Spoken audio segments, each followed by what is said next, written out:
Hi, my name is Rika, And I'm Clarence. and welcome to the pilot episode of our podcast, The The Journey. It's finally happening. Alam mo, ang tagal na namin tong pinaplano, to be honest, itong podcast na to. Kasi even before pa, nung nag-vlog pa lang ako, gustong-gusto ko nang mag-start ng podcast. Kasi sa mga vlog ko before, parang hindi na siya vlog kasi puro ako dada, kasi very opinionated. Opinionated. And I'm very excited for this project kasi kasama ko si Clarence dito sa podcast na to. As you all know, kasi yung gusto ko talagang content about our journey dito sa Canada and all. So since pareho kaming international students, so gusto namin i-share yung journey namin dito sa Canada. Before that, before nating pag-usapan yung Canadian dream natin, no? So nasan ka ba? Before ka sa Canada, anong ginagawa mo? I was a student. I was a college student, but at the same time, I was working. So I was a working student. I started when it was during the pandemic. So walang magawa sa bahay. So nag-apply ako as an English tutor. Yeah, I was studying and I was also working before Canada. Before Canada.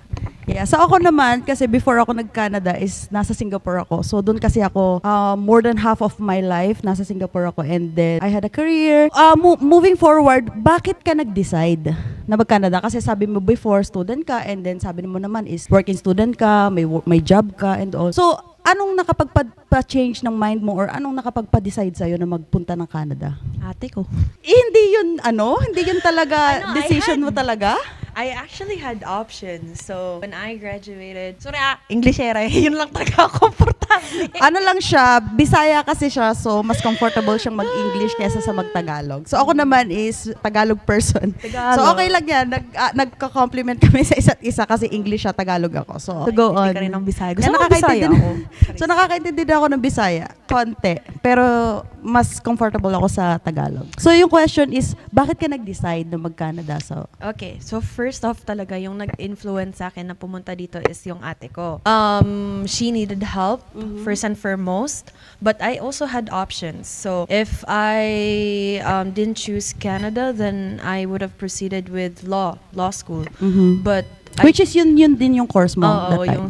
yung sa Pilipinas, sa Cebu. But I think with all that's happening in the Philippines, I really don't see a future there. So I've decided na pumunta dito. I really thought it was better here.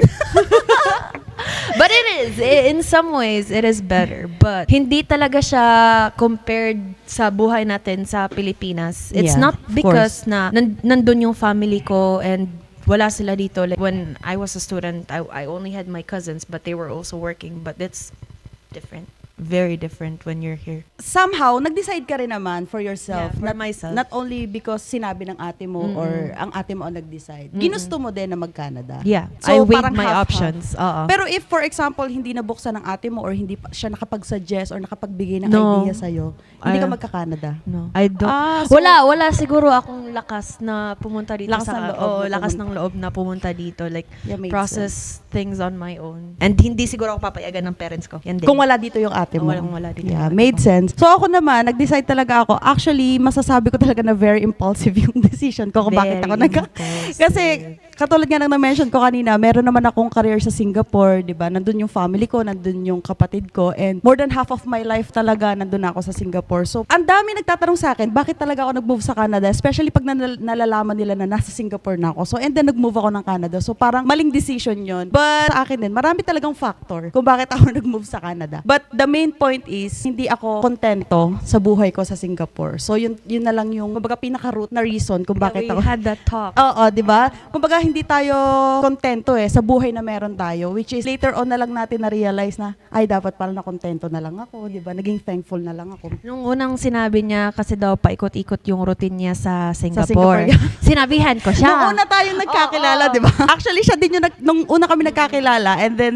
nalaman niya na from Singapore ako. Una talagang tanong niya sa akin, bakit ka nagpunta dito? So sabi ko sa kanya, ang boring kasi ng life sa Singapore kasi sobrang maliit lang na country, 'di ba? So parang routine yung buhay. Kasi sabi mo, like, parang routine lang lahat ng ginagawa Yeah. mo sa Singapore. Sabi ko, mas malala dito kamo sa Canada at wala kang ibang ginagawa kundi magtrabaho, Yeah. umuwi, trabaho, umuwi, and Yeah. then no fun. Yeah, actually, later on ko na lang din siya na-realize kasi nung time na yun naman, months pa lang, di ba, nung pagkadating ko sa Canada. So, ang sabi ko sa kanya, routine na lang yung nasa Singapore and all. So, parang naghanap ako ng extra. Naghanap ako ng change sa buhay ko, kaya ako nag-move sa Canada. Pero marami pa actually reason kung ba't ako nag-move, which is, ano na lang yun, ibang discussion na lang yun. So, speaking of change, since na-mention ko na gusto natin ng change, di ba, kaya tayo nag-Canada, ano bang nabago sa buhay mo simula na dumating ka dito sa Canada na hindi mo, alam mo yun, hindi mo na-imagine na mangyayari pala sa'yo, na mababago ka pala ng Canada, na hindi mo akalain na, itong Clarence na to na nasa Canada, iba to nung nasa Pilipinas ako. Nothing much changed, actually. Hindi Like naman personal sa growth or what? growth, goals, yun, nagbago talaga siya because I'm getting older, so I had different goals in life. Ano yung na-encounter mo sa Canada na nagpabago sa'yo, nagpabago ng beliefs mo and all? Kasi Alam mo dati yun, pa yung naman talaga hardworking ako, me! nakaka-proud yung pagiging hardworking. Hardworking talaga ako as a middle child. Charis! Middle child. Middle child syndrome. Oo. Kailangan kong paghirapan para makuha ko yung gusto ko. Mhm. So, ever since I studied hard, lahat-lahat ginawa ko para lang makuha yung gusto ko. Mhm. Pero dito din naman, like I wanted something, then I work hard for it. There's no change. But I'm stronger here. Definitely. yes. Because I only Definitely. have you, my family, Mhm. sila ate. But I had good friends in the Philippines. I had really good Circle. I had a really Yeah. good circle. So yung environment mo sa Philippines is iba Yeah. compared dito. Onting problema, dun kagad ako sa best friend ko, si Sheena.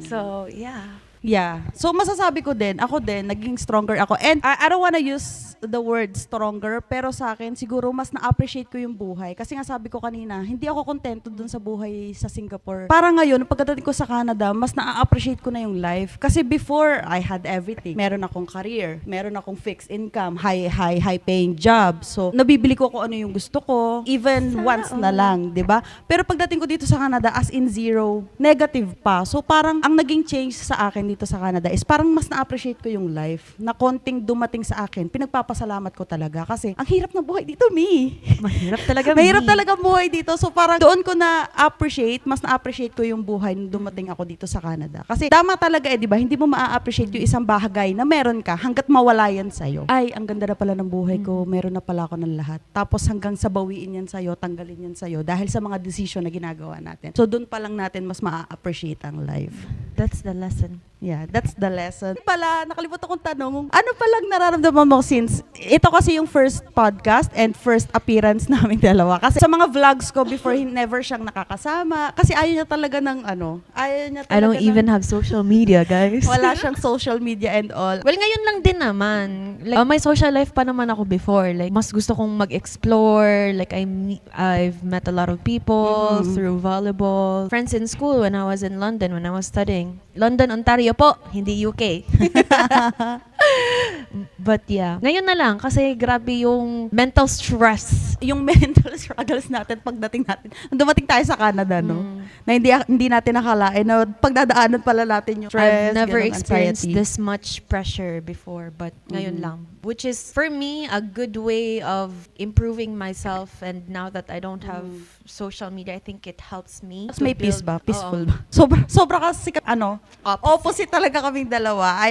Masasabi ko talaga na open book ako. Siya naman is, gusto niya ng private life, ganyan. So, anong nararamdaman mo na, kasi sabi ko sa kanya, sige na, let's do podcast together. Kasi gusto ko talaga na siya yung kasama ko sa podcast. Kasi journey namin to together eh. So, pareho kami ng pinagdaanan, pareho kami international students, di ba? So, gusto ko nakasama siya dito sa project na to. So, anong nararamdaman mo? It's finally happening. Scary.